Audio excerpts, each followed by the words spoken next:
ерте, ата мен әже болыпты. Ата айтады, менің қарзамашты. Бауырсақ пісіріп берші деді.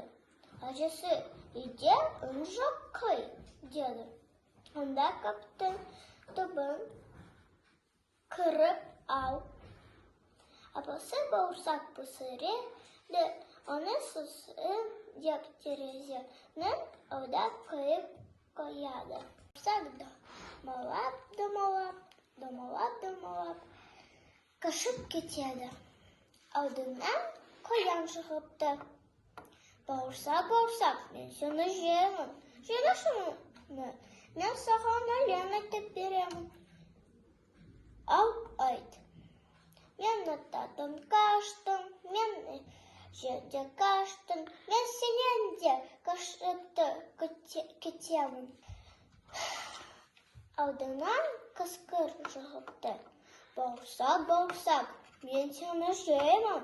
Жемеші мұны, мен саған өлең айтып беремін.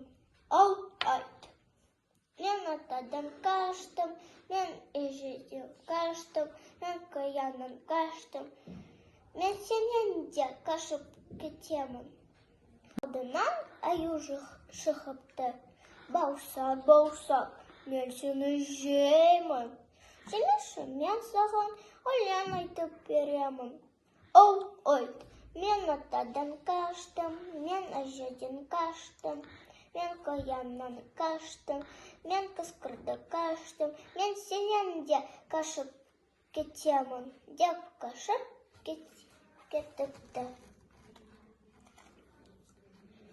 Ауданнан түлкі шығыпты. Бауырсақ, мен сені жеймін. Жемеші, мен саған өлең айтып беремін. Мен атадан қаштым, мен әжеден қаштым, мен қояннан қаштым, мен қасқырдан қаштым, мен аюдан қаштым, деп қашпақшы болғанда мен құлағым естімейді.